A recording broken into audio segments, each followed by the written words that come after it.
guys, my name is Sumita Mishra and welcome to top mentors. I hope guys कि इस channel पर मैंने जो भी साइकोलॉजी की वीडियोस बनाई हैं उसे आप लोगों ने देखा होगा, और जिन लोगों ने देखा है, वीडियोस को लाइक किया है, चैनल को सब्सक्राइब किया है, उसके लिए थैंक यू सो मच। मैंने साइकोलॉजी की लर्निंग वीडियोज़ बनाना शुरू किया तो कई लोगों के कमेंट्स आए कि क्या साइकोलॉजी का आगे कोई स्कोप है, साइकोलॉजी के आगे के करियर ऑप्शंस क्या क्या हैं। ये बहुत ही नॉर्मल है हर पर्सन के लिए कि वो जानना चाहता है कि क्या वो जिस सब्जेक्ट को पढ़ रहा है उसमें क्या करियर स्कोप है, या जिस सब्जेक्ट्स में उसका इंटरेस्ट है क्या वह आगे उससे कोई बेनिफिट ले सकता है, उसे आगे क्या एज अ प्रोफेशन कैसे परस्यू कर सकता है। ज़्यादातर ऐसे सवाल उन बच्चों के मन में आते हैं जो इंटर हाई स्कूल में किसी पर्टिकुलर सब्जेक्ट के साथ बहुत अटैच्ड हो जाते हैं और आगे उस सब्जेक्ट को पढ़ने के बारे में सोचते हैं, लेकिन सही गाइडेंस और प्रॉपर इन्फॉर्मेशन न होने की वजह से उन्हें अपने आप को सही मोल्ड करने में दिक्कत होती है, एक सही दिशा में पढ़ाई करने और एक सही अपनी पसंद के सब्जेक्ट के साथ पढ़ाई करने में दिक्कत होती है। कई बार ऐसा होता है कि हम किसी सब्जेक्ट को पढ़ तो लेते हैं, किसी भी वजह से पढ़ लेते हैं, लेकिन क्या उसे करियर बना सकते हैं, ये भी सवाल हमारे मन में आता है। साइकोलॉजी एक ऐसा ही सब्जेक्ट है जिसे लोग मानते तो हैं कि ये इंटरेस्टिंग है, इसे पढ़ने में हमें बहुत मज़ा आएगा, आगे हम इसको पढ़ के एक डॉक्टर या काउंसलर बन सकते हैं, लेकिन कैसे बन सकते हैं ये भी नहीं जानते हैं। क्या पढ़ेंगे तो डॉक्टर काउंसलर बनेंगे ये भी नहीं पता होता है। ज़्यादातर हम साइकोलॉजी के बारे में बस यही जानते हैं कि ये एक ऐसा सब्जेक्ट है जिसको पढ़ने के बाद हम लोगों के मन की बात जान सकते हैं। चलिए, ये सही भी है, लेकिन ऐसे सब्जेक्ट की पढ़ाई हम कैसे करें, कहाँ करें, ये भी एक क्वेश्चन है। तो बहुत से लोग जानना चाहते हैं जो साइकोलॉजी को पढ़ना चाहते हैं। बेसिकली ये वीडियो उन्हीं के लिए है। तो आइए जानते हैं, और इस वीडियो को लास्ट तक देखिएगा क्योंकि इसमें मैंने कोशिश की है एक ही वीडियो में साइकोलॉजी से रिलेटेड आपके सारे डाउट्स को, कि हम कैसे पढ़ें, कहाँ पढ़ें, क्या करियर ऑप्शंस हैं, इन सारे डाउट्स को एक ही वीडियो में मैं क्लियर कर पाऊँ। इसके लिए इस वीडियो को आप लोग लास्ट तक देखिएगा, और अगर फिर भी आपको कोई डाउट है, आपको नहीं समझ में आ रहा है, तो आप मुझे कमेंट बॉक्स में कमेंट करके डायरेक्टली पूछ सकते हैं। और अगर आप ये वीडियो पसंद आती है तो इसे लाइक करें, शेयर करें, ताकि ये उन लोगों तक पहुंच पाए जिन्हें वाकई में इस जानकारी की ज़रूरत है। और ऐसे ही वीडियोज़ के लिए आप चैनल को सब्सक्राइब भी कर सकते हैं। तो चलिए शुरुआत करते हैं एक ऐसे सफ़र की जिसमें एक साथ एक ही जगह आपको बहुत सी जानकारियाँ मिलेंगी। तो आइए आगे बढ़ते हैं। साइकोलॉजी में करियर की क्या क्या संभावनाएं हैं। बदलती जीवन शैली और बढ़ती महत्वाकांक्षाओं के कारण स्ट्रेस और डिप्रेशन बढ़ जाता है, जिससे छुटकारा पाने के लिए साइकोलॉजिस्ट की मदद ली जाती है। साइकोलॉजिकल ट्रीटमेंट बिना दवाइयों का सेवन किए और बस सोच में परिवर्तन लाने पर आधारित होता है। इसके ज़रिए इंसान की सोच और व्यवहार में बदलाव लाकर उसे एक सही दिशा दी जाती है। क्या होता है एक साइकोलॉजिस्ट का रोल ऑफ अ साइकोलॉजिस्ट। पहले मनोवैज्ञानिक की भूमिका सिर्फ मेंटल प्रॉब्लम से संबंधित बीमारियों तक ही समझी जाती थी, लेकिन आजकल बनते बिगड़ते रिश्ते, किसी चीज़ को पाने की इतनी लालसा हो गई है हमारे अंदर, और बढ़ते जो सुसाइडल केसेस की वजह से साइकोलॉजिस्ट के रोल को और भी बढ़ा दिया गया है, साइकोलॉजिस्ट का रोल और भी बड़ा हो गया है। इसके अलावा भी स्कूल कॉलेजेस में बच्चों के ऊपर जो पढ़ाई का प्रेशर आ गया है, एग्ज़ाम के प्रेशर की वजह से कुछ लोग सुसाइड कर ले रहे हैं, कॉलेज में डिप्रेशन में चले जा रहे हैं, जो इतनी सारी साइकोलॉजिकल प्रॉब्लम्स हो रही हैं, इसकी वजह से साइकोलॉजिस्ट की भूमिका बहुत ज़्यादा बढ़ गई है, और कॉलेजेस में, स्कूलों में छोटे छोटे बच्चों के लिए साइकोलॉजिस्ट की नियुक्ति की जा रही है। तो साइकोलॉजिस्ट का रोल मेनली है कि वो सिर्फ बिहेवियरल इश्यूज़ के अंदर चेंज करके, उनके इंटरव्यूज़ के थ्रू, उनके टेस्ट के थ्रू, उनके रिकॉर्ड्स और मेडिकल रेफरेंसेस के थ्रू उनको फिक्स करता है, उनके साइकोलॉजिकल प्रॉब्लम्स को। साइकोलॉजिस्ट का रोल सिर्फ यही है। Difference between a psychiatrist and a psychologist. हम सुनते हैं कि एक पर्टिकुलर इंसान जो है वो साइकोलॉजी से पढ़ा, उसके बाद वो साइकोलॉजिस्ट बन गया, या फिर वो साइकोलॉजी पढ़ा है, वो एक साइकेट्रिस्ट है, लेकिन हमें समझ नहीं आता है कि साइकोलॉजिस्ट और साइकेट्रिस्ट में अंतर क्या है, कौन से लोग साइकोलॉजिस्ट होते हैं या कौन से लोग साइकेट्रिस्ट होते हैं। देखिए, मेनली एक साइकोलॉजिस्ट जो होता है वो बिना दवाइयों के इलाज करता है, लेकिन एक साइकियाट्रिस्ट जो होता है वो एमबीबीएस के ज़रिए बना एक स्पेशलिस्ट होता है जो थेरेपी के साथ साथ दवाइयाँ भी दे सकता है। एक साइकियाट्रिस्ट क्या होता है, वो एक मेडिकल डॉक्टर होता है। साइकोलॉजिस्ट जो होते हैं वो मेडिकल डॉक्टर्स नहीं होते हैं। साइकियाट्रिस्ट जो होता है वो मेडिसिन प्रिस्क्राइब कर सकता है, मेडिकेशंस कर सकता है, साइकोलॉजिस्ट नहीं कर सकता है। साइकियाट्रिस्ट जो होता है वो इलनेस को डायग्नोसिस कर सकता है, मैनेज कर सकता है ट्रीटमेंट से और थेरेपीज़ को दे सकता है, और एक सीरियस मेंटल इलनेस में वो दवाइयाँ दे के उसे क्योर कर सकता है। लेकिन जो एक साइकोलॉजिस्ट होता है वो सिर्फ टॉक थेरेपी के द्वारा पेशेंट्स की हेल्प करता है। क्या सिर्फ साइकोलॉजी पढ़ करके साइकियाट्रिस्ट बन जाते हैं लोग या साइकोलॉजिस्ट बन जाते हैं? नहीं, ये कोर्स केवल किताबी ज्ञान पर आधारित नहीं है, बल्कि इसमें छात्रों को, जो उसके स्टूडेंट हैं, उनकी प्रैक्टिकल नॉलेज भी होनी चाहिए साइकोलॉजी की। इसके लिए आप इंटर्नशिप कर सकते हैं। यहाँ पे अलग अलग परिस्थितियों में किस तरह से हमारे क्लाइंट के इमोशन से जुड़कर उसकी समस्याओं को हम क्योर कर सकते हैं, उसकी समस्याओं का समाधान किया जा सकता है, ये इंटर्नशिप करने के द्वारा, इंटर्नशिप करने के टाइम हम सीखते हैं। इंटर्नशिप के थ्रू हम सीखते हैं कि कैसे हम क्लाइंट के इमोशन से जुड़ करके उनके जो इमोशनली प्रॉब्लम्स हैं, जो उनको साइकोलॉजिकल प्रॉब्लम्स हैं, उनको हम कैसे क्योर कर सकते हैं अपनी सिर्फ एक टॉक थेरेपी के द्वारा, या इसे साइकोथेरेपी भी कह सकते हैं। इसके बाद क्या क्या अपॉर्चुनिटीज़ हैं, how to become a psychologist, हम कैसे बन सकते हैं? तो भारत में इस कोर्स की डिमांड को देखते हुए विशेषज्ञ या जो स्पेशलाइज्ड साइकोलॉजिस्ट हैं या जो साइकियाट्रिस्ट हैं वो बहुत कम हैं। इसमें हम खुद का क्लिनिकल सेंटर खोल कर भी काफ़ी पैसा कमा सकते हैं। सरकारी और प्राइवेट हॉस्पिटल्स में भी, क्लिनिक्स में भी जो होते हैं वो साइकियाट्रिस्ट होते हैं, तो इसके थ्रू हम इसमें पैसा कमा सकते हैं। उसके बाद फिर एनजीओ में भी हम काम कर सकते हैं, कॉरपोरेट हाउसेज में काम कर सकते हैं। यहाँ देखिए, हम कॉरपोरेट हाउसेज में काम कर सकते हैं, यहाँ हम एनजीओज में काम कर सकते हैं, क्लिनिक्स में काम कर सकते हैं, प्राइवेट इंडस्ट्रीज़ में काम कर सकते हैं। इवन कुल मिला के इस क्षेत्र में रोज़गार की कोई कमी नहीं है। हर सेक्टर में आपको एक अच्छी जॉब मिल सकती है अगर आप साइकोलॉजी से पढ़े हैं तो। इवन इस सब्जेक्ट को लेके आप यूपीएससी की प्रिपरेशन कर सकते हैं और बहुत से गवर्नमेंट जॉब्स की भी प्रिपरेशन कर सकते हैं। सिर्फ साइकोलॉजिस्ट या साइकियाट्रिस्ट ही एकमात्र विकल्प नहीं बचता है आपके पास कि हम सिर्फ साइकोलॉजिस्ट बन सकते हैं या सिर्फ साइकियाट्रिस्ट बन सकते हैं। इस सब्जेक्ट को आप लेकर के, इस सब्जेक्ट से आप नेट टेट की प्रिपरेशन करके, बीएड करके, पीएचडी करके आप एजुकेशनल सेक्टर्स में भी जा सकते हैं। आपको एज अ प्रोफेसर भी अपॉइंट किया जा सकता है। ठीक है, तो ये हो गई हमारी अपॉर्चुनिटीज़ कि साइकोलॉजी में क्या क्या अपॉर्चुनिटी है अगर हम साइकोलॉजी से पढ़ रहे हैं तो। उसके बाद एक साइकोलॉजिस्ट बनने के लिए क्या ज़रूरी है, क्या पर्सनल स्किल्स हमारे पास होनी चाहिए। सफल साइकोलॉजिस्ट बनने के लिए एक अच्छी कम्युनिकेशन स्किल ज़रूरी है। हमारे पास एक कम्युनिकेशन स्किल होनी चाहिए, एक एनालिटिकल माइंड होना चाहिए, लॉट्स ऑफ पेशेंस। एक धैर्यशील इंसान ही एक साइकोलॉजिस्ट बन सकता है, जिसको अपने गुस्से पे कंट्रोल हो, जिसे अपने इमोशंस को मैनेज करना आता हो और सभी उम्र के लोगों के साथ काम करने की कला उसके पास होनी चाहिए। एक साइकोलॉजिस्ट के लिए सेंसिटिव, केयरिंग, कॉन्फिडेंस होने के साथ साथ क्लाइंट को संतुष्ट करने की योग्यता भी होनी चाहिए। और सबसे ज़रूरी चीज़ है कि लोगों को उनकी मानसिक चुनौतियों से उबरने में मदद करने का एक सच्चा जुनून होना चाहिए। A genuine passion for helping people overcome their own mental behavior challenges। तो ये हो गया जो एक पर्सनल स्किल होना चाहिए एक साइकोलॉजिस्ट बनने के लिए। How to become a psychologist, कैसे बन सकते हैं?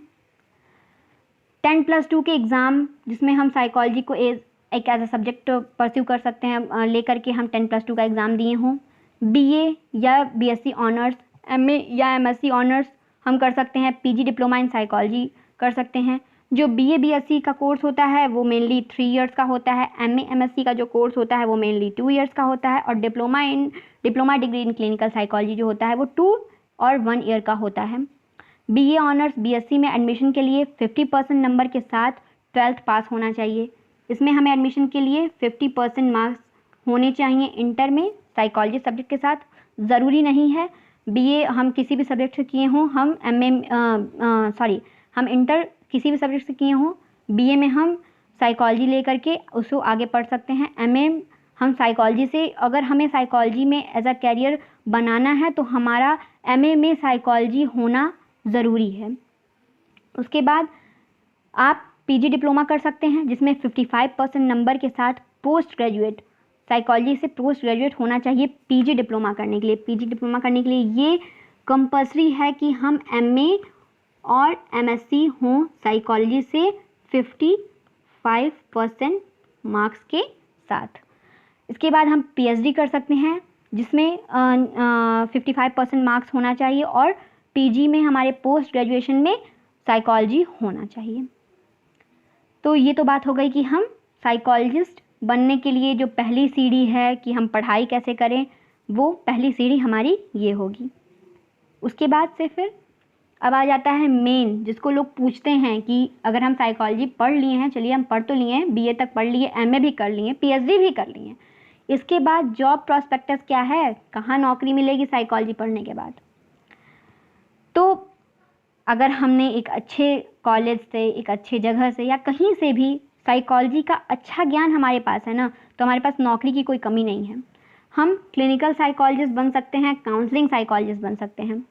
क्लिनिकल साइकोलॉजिस्ट किसी खास क्लाइंट ग्रुप के साथ काम करता है और इसके बाद वो क्लाइंट के लिए उपचार का सुझाव देता है, जिसमें थेरेपी, काउंसलिंग आदि शामिल होते हैं। ऐसे लोग जो क्लिनिकल साइकोलॉजिस्ट होते हैं उनको हॉस्पिटल और अन्य जगहों पे भी काम करना पड़ता है और साइकोमेट्रिक टेस्ट, इंटरव्यू और व्यवहारों के प्रत्यक्ष अवलोकन के माध्यम से कई क्लाइंट्स की ज़रूरतों, योग्यताओं और व्यवहार का आकलन करना पड़ता है। फिर उसके बाद हम काउंसलिंग साइकोलॉजिस्ट बन सकते हैं। काउंसलिंग साइकोलॉजिस्ट वो काम करते हैं जो क्लिनिकल साइकोलॉजिस्ट करते हैं, लेकिन जो काउंसलिंग साइकोलॉजिस्ट होते हैं वो शैक्षणिक सेटिंग, कॉलेजेस, परामर्श केंद्रों, सामुदायिक मानसिक स्वास्थ्य केंद्रों में नियुक्त किए जाते हैं। ऐसे लोग जो होते हैं, जो क्लिनिकल काउंसलिंग साइकोलॉजिस्ट होते हैं, वो गंभीर मनोवैज्ञानिक विकारों से पीड़ित व्यक्तियों की बजाय समायोजन समस्याओं वाले व्यक्तियों पर अधिक ध्यान केंद्रित करते हैं। जो सिर्फ, जिनको बोलते हैं ना टॉक थेरेपी देना, अपनी बातों से कंसोल करना, वो लोग काउंसलिंग साइकोलॉजिस्ट होते हैं। इसके बाद हम हेल्थ साइकोलॉजिस्ट बन सकते हैं। हेल्थ साइकोलॉजिस्ट क्या होते हैं? जो हेल्थ मैनेजमेंट का काम करते हैं। वे व्यक्ति जो धूम्रपान रोकने, वजन कम करने, शराब छोड़ने, तनाव का प्रबंधन करने और शारीरिक रूप से स्वस्थ रहने में मदद के लिए कार्यक्रम डिज़ाइन और संचालित कर सकते हैं। ऐसे लोग होते हैं। ये लोग काम कहाँ करते हैं? ये लोग अस्पतालों, मेडिकल स्कूलों, पुनर्वास केंद्रों, सार्वजनिक स्वास्थ्य एजेंसियों और शैक्षणिक सेटिंग और निजी अभ्यास में कार्यरत होते हैं। वे प्राइवेट प्रैक्टिस भी कर सकते हैं। टीचिंग एंड रिसर्चर, हम टीचर भी बन सकते हैं, रिसर्चर भी बन सकते हैं। ज़रूरी थोड़ा है कि सब लोग डॉक्टर ही बन जाएं। तो अगर जिन लोगों को टीचिंग में लाइन में जाना है, जिन लोगों को रिसर्च लाइन में जाना है, वो भी साइकोलॉजी पढ़ के कर सकते हैं। इन सेटिंग में एक मनोवैज्ञानिक के रूप में काम करने के लिए व्यक्ति को पीएचडी की आवश्यकता होती है। पीएचडी करके हम as a professor, teaching profession और रिसर्चर प्रोफेशन में काम कर सकते हैं। इसके बाद हम इंडस्ट्रियल ऑर्गेनाइजेशनल बिहेवियर में साइकोलॉजिस्ट बन सकते हैं, जिसमें हम व्यापार, सरकारी एजेंसियों, कारखानों, औद्योगिक सेटअप, कॉरपोरेट घरानों और शैक्षिक प्रतिष्ठानों में काम कर सकते हैं। जैसे जो लोग होते हैं, जो लोग कारखानों में काम करते हैं, इंडस्ट्रियल एरिया में काम करते हैं, जिनके एम्प्लॉयज़ का उनके बॉस के साथ बनता नहीं है, तो क्यों नहीं बन रहा है, क्या हो रहा है, एक अच्छे उत्पाद को बनाने के लिए वो कोई प्रोडक्ट है, वो कैसे कितना अट्रैक्टिव बन सकता है, किस तरह से जो उसके कंज्यूमर्स हैं उनके ऊपर क्या इफ़ेक्ट पड़ेगा, वो उन सारी चीज़ों को देखता है। इसके बाद एक स्पोर्ट्स साइकोलॉजिस्ट हम बन सकते हैं। स्पोर्ट्स साइकोलॉजिस्ट जो होते हैं वो खेल मनोवैज्ञानिक, आमतौर पर एकेडमिक सेटिंग्स और खेल टीमों के लिए सलाहकार के रूप में काम करते हैं।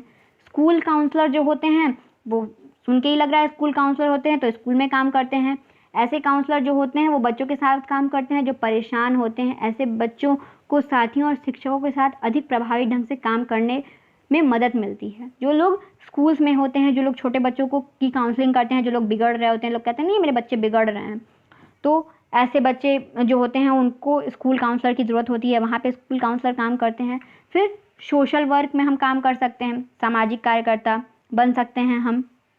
ऐसे लोग होते हैं जो लोग, देखिए सोशल वर्क में दो लोग होते हैं, सामाजिक कार्य में विभिन्न प्रकार के संबद्ध क्षेत्र हैं। मनोवैज्ञानिकता का अभ्यास करने वाले, मनोचिकित्सा का अभ्यास करने वाले सामाजिक कार्यकर्ताओं को आमतौर पर नैदानिक सामाजिक कार्यकर्ता या मनोरोगिक सामाजिक कार्यकर्ता कहा जाता है। या तो उन्हें क्लिनिकल सोशल वर्कर कहा जाता है या उन्हें मनोरोगी सोशल वर्कर कहा जाता है।